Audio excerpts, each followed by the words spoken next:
Welcome to your weekly Seize the Day cruise show powered by Travel with Brigitte.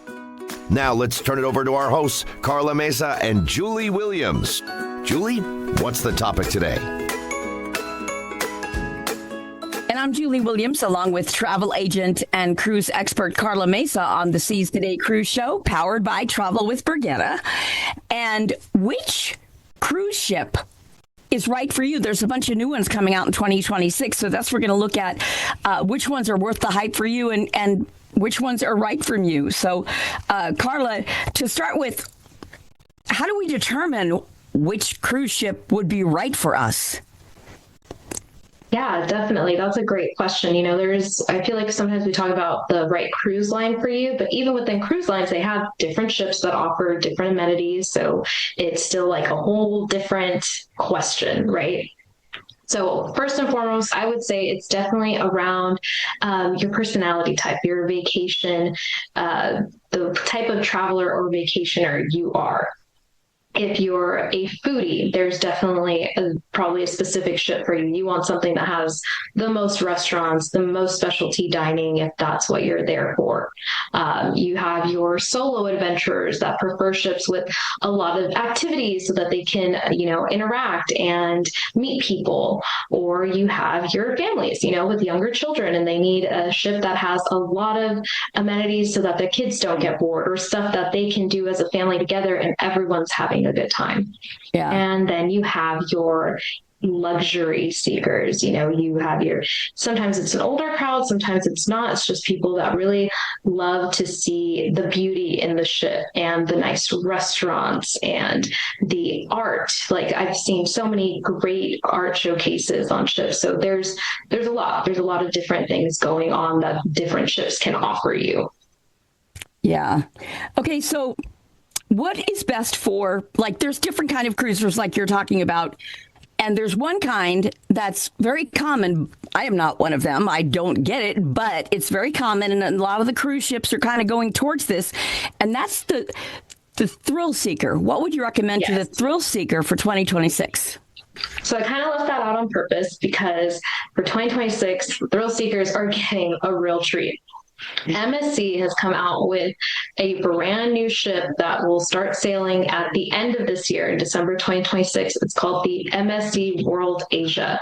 It's giving complete mega ship energy and vibes. And it is not only a beautiful ship, it is... I don't even have the words to describe it. I'm excited, and I don't have any plans to be on it anytime soon. But we were just visiting the MSC Seascape that is here in Galveston now, and that was such a beautiful ship. So in comparison, I think MSC World Asia is just going to blow everyone's mind. Some of the things that they are already promoting is, obviously, it is inspired and mainly named after different Asian countries and cities, and that is a lot of the decor as well. They have a 12-meter long dragon statue hanging 10 meters in the air. So wow. We don't do metrics, right? A meter is a yard. So 12 meters, that's 36 feet. Yes, man. 36 feet. And so then that's 30. I don't even know if I'm getting the math right, but it's big. It's big. That's all we need to say. I know that. I know a meter is a yard. I can tell you that. And what we want to remind you is this is going to be starting, embarking at the end of the year. This is the time to book it. Yes, because, exactly. You're almost late to book it if you're less than a year out. So, and this ship is great for probably everyone we described. It has 46 bars, lounges, and restaurants. It has they have a roller skating rink in there, a whole kids clubhouse with bumper carts. They have one of the biggest spas they've had on their ships. They have their what they're known for, MSC, their yacht club, which is an exclusive suite area that has its again, all inclusive, that only those suite members get access to. So it's almost like your own little ship on a ship. But the real reason I think that this is the thrill seekers ship for this year is because of its itineraries, actually. It's doing longer itineraries, and a lot of them are they're point A to point B. So the first sailing is actually going to start in Barcelona, and it's coming all the way down to Miami. Wow. Yes. And then I think they're doing like a Miami to Miami, but then they're doing like Miami to Los Angeles and Los Angeles to Panama. So it's a really great ship to get on if you want to explore. You're a thrill seeker. There's so much to do on the ship, but then there's going to be so much to do off the ship as well. Right. But you don't have to sit in a monotonous cabin day after day after day when you go transatlantic. Or Trans-Pacific, So remember, bookings at travelwithbrigitte.com is where you should go to get more information. Make sure this is right for you. Make sure whatever cruise ship is right for you. And if you want to get in any cruise this year, I mean, you really need to call now, because all of the best cabins, the best options, and sometimes the only available cabins for some of them, even like for balcony or whatever, they fill up first. And so depending on what it is that you want to do. Okay, now, Karla, I am a luxury lover. It's a little out of my budget sometimes, but I am a luxury lover. I like the formal nights. I'd be happy if it was a formal night every night. So what is out there for me? So we have Regent Cruise Lines. They came out with their first new ship in 10 years. Okay. So this is a whole new revamp for them. They're already a very established, probably the best luxury cruise line, I would say, because they're very, you don't hear a lot about them. They don't need a lot of marketing because the experience speaks for itself. They've been around for decades. I was on the Regent Star one time. I mean, like probably in the 90s. Yeah, it's a totally different vibe. It's not a mega ship. It's actually under 500 guests that will be on this new ship. It is all suites. All rooms are considered suites, and every room has a balcony. So that's amazing too. That lowest price, it's not even an interior room. It is already a balcony. You don't have to upgrade to that. And then this is also going to have longer sailings. Right now, their first sailings start in December 2026 as well. And just flipping through a few pages, a few different dates, they have sailings from 17 all the way up to 18 days. So if you're really in that mindset of like, I just need to relax and be served and have a completely luxurious experience for 2 weeks straight, they can offer you. So what if I want modern design, not anything too luxurious, but not anything too like old style looking, where do I go then? That's kind of what some people consider when they think about luxury. They think traditional, old, maybe a little stuffy. Yeah, exactly. And that's not as nice. Right.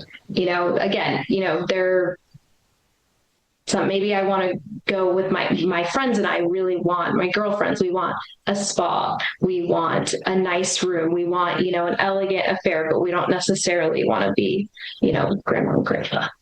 We have the Explorer 3. So this is a really beautiful, modern, design forward type of luxury ship. Very similar to the Seven Seas Prestige in the sense that it's a much smaller ship.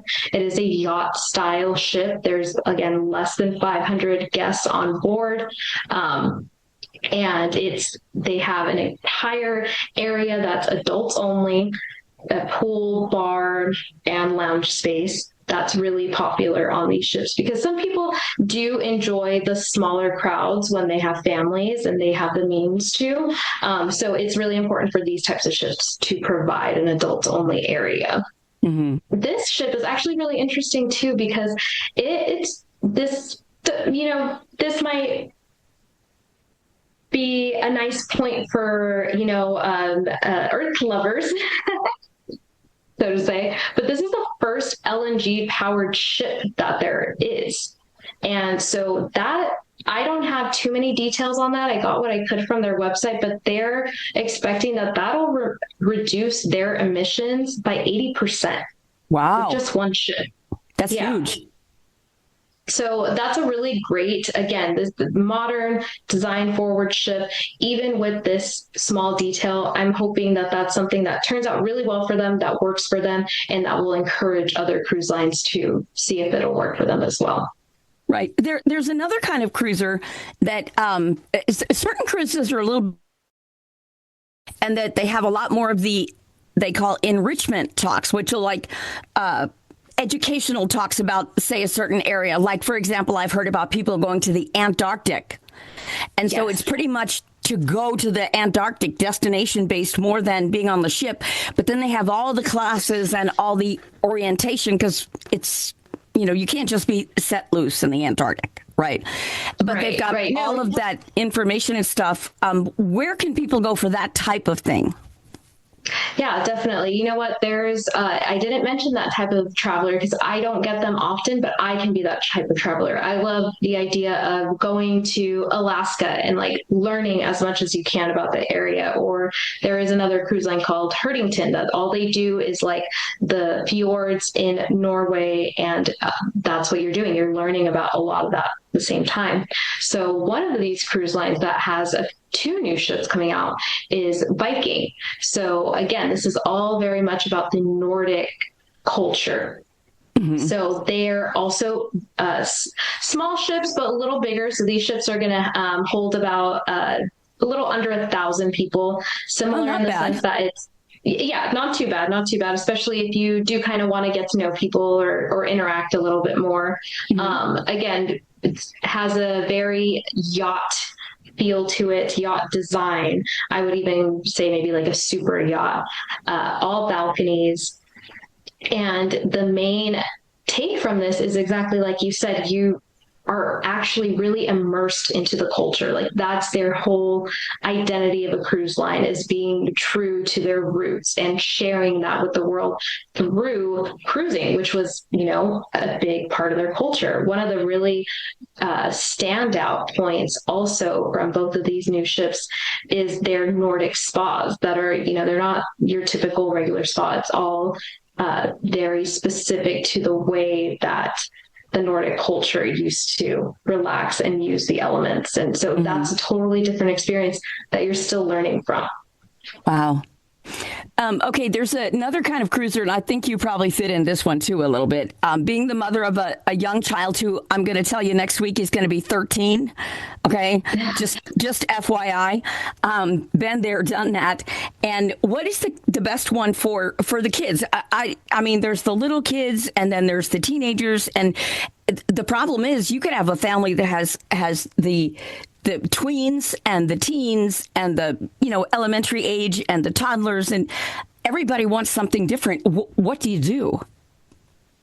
Yeah, definitely when there are children involved, I'm going to recommend a cruise line or a ship that is definitely more geared towards children and families, because a lot of these cruise ships, they'll have extra amenities, but if that's not their typical client that's on board, it might slip through the cracks. It might not be a revamped program, or it just might not get a lot of attention and might not be as exciting for your kids. You want them to have just as much fun as you are. So for me, I do, depending on the age ranges, if you have much younger kids, I wouldn't necessarily recommend like the, Royal Caribbean mega ships or even like the MSC World Asia. I mean, that's going to be a great grand ship. But if you're still kind of in that area where you still kind of have to make sure that they're still behind you and you're not really letting them explore on their own yet, I'm going to recommend a smaller ship. Definitely maybe more like Princess. Princess is still a great family-oriented cruise line, but they don't have they don't have as many mega ships. It's definitely a smaller, more tight-knit area that you can probably keep a better eye on your kids with. If you have older children that are already doing their own thing, definitely a mega ship. MSC World Asia, again, I feel like a big kid, like wanting to explore on there. The water park that they have looks insane. Like it really does. But I will say with older children, 10 to 17 or even 8, there's some responsible 8-year-olds, or you can go have fun with your 8-year-old if you don't leave them on their own. Just a ship with a lot of activities and actual kids programs, because you can have like the kids rec room, but if it's just a room with a pool table and some books and no one's in there and maybe a screen, they might not want to be in there too, that long.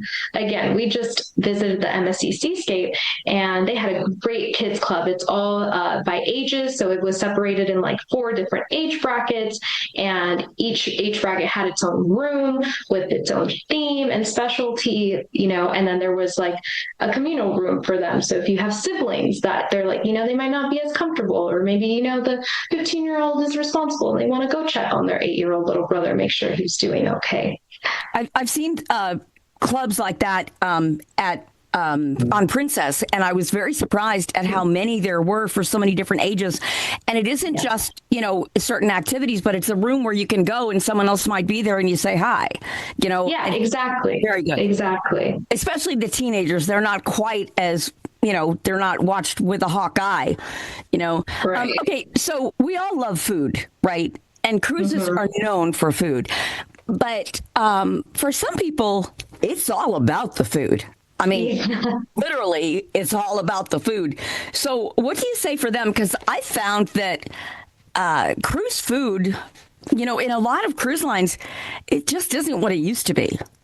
It can be hit or miss. It definitely can be. That I'm going to say, you're going to want to look for a cruise line, or you're going to want to ask your travel agent for a cruise line that is their specialty, that is what they pride themselves on, and that's what they are using to sell their sailings. And there are a lot of cruise lines like that. One of my favorites that is a 100% their spiel is Oceania. They are a foodie cruise line. Whichever ship you are on, that is their main focus, and that is the impression they want you to leave their ships on. They want you to have the best meals of your life on their ships. So again, you just have to choose the cruise line that is giving you exactly what you want. And each cruise line has something different. They're not all focused on feeding you. Some of them, again, they're focused on making sure you had the, best massage of your life, or you saw the best show you've ever seen, or you had the funnest day at the water park with your kids. Everyone has a different focus. Every ship has a different focus they really want you to leave with an impression of.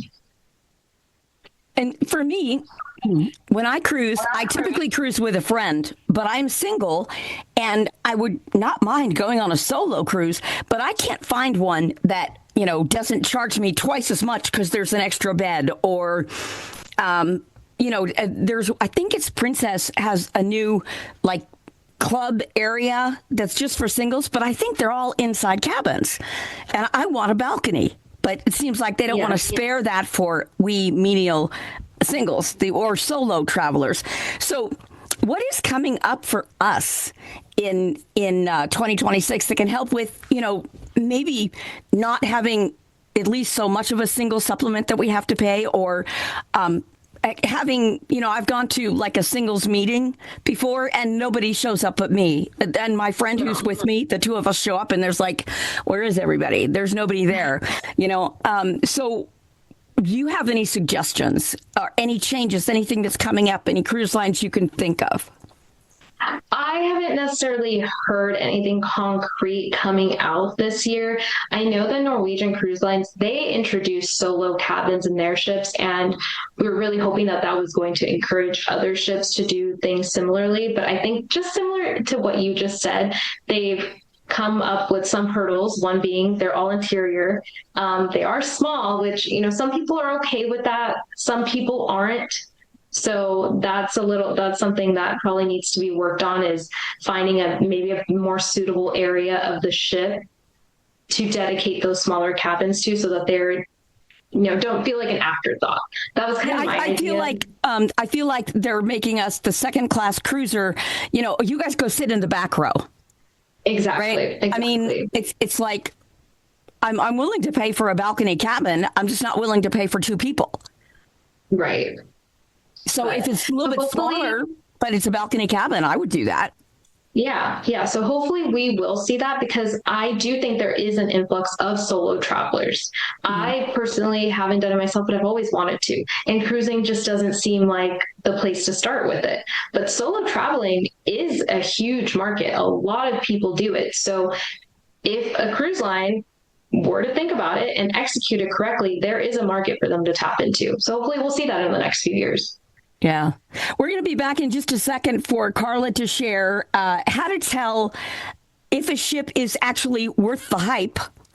And then in the meanwhile, I wanted to let you know we have a free digital download for you, kind of a recap down in the show notes, so you don't have to memorize everything we're saying. Sort of a way to tell if a cruise line is worth it for you. You're listening to the Seize the Day Cruise Show, powered by Travel with Brigitte. We'd love to hear what you have to say about this topic, so be sure to leave a comment below. Okay, Karla, so how do we know if a new ship or a new itinerary or whatever is going to be worth the hype for us? So it's all really going to depend on, every individual and what they're looking for. But what I will say, when you're looking at a new cruise ship and you're just kind of like excited at the idea that it's new and that you're going to be one of the first people on it, and what are the amenities, I want to encourage you to look at the previous ship, because some of these cruise lines, they're pumping out new ships every year, and there isn't a big difference per ship. Maybe there's a big difference between year 1 and then year 5. But like I said earlier, Regent, this is their first ship in 10 years. Wow. That's worth the hype. I will encourage anyone to go and say that they were on the new cruise ship. Celebrity cruise lines, they do ship lines, if that makes sense. So like right now, the ship line that they're on, they have a new ship coming out this year. It's called the Celebrity XL. But they had a new ship last year called the Celebrity Beyond. There's almost nothing different between the two ships. It's almost the exact same design. It's almost the exact same specialty restaurants. They both have the new magic carpet restaurant that moves up and down. So in that scenario, I would say, no, the new ship is not worth the hype. Do the older ship that was, just came out last year, or even the one that came out the year before. It's almost identical, and it's probably less expensive because it doesn't have as much hype around it. So it really just depends on what the new ship has to offer. Does it have anything new to offer other than it's just a new ship? Yeah. A lot of influencers I hear get all excited about, this new ship comes out and I want to be on the maiden voyage. So okay, what's that about? Is it more expensive? And who cares? I mean, what's so different about a maiden voyage? Seems like it's more likely to have things go wrong. I agree. See, I am that type of person. I am the person that says, I'm not going to the new place until a month later when they've figured out all the kinks. I am not the person that wants to be number one in line. But there are different personalities that do like that. They want to say, yes, I was on that first sailing. They want to say, yes, I was there and I witnessed that go wrong, and then I witnessed them fix it. Or, again, it's a big thing for influencers to get the content out there. So they want to be the first ones to show you what the ship was like. Mm-hmm. And so it's very different from like the average cruiser.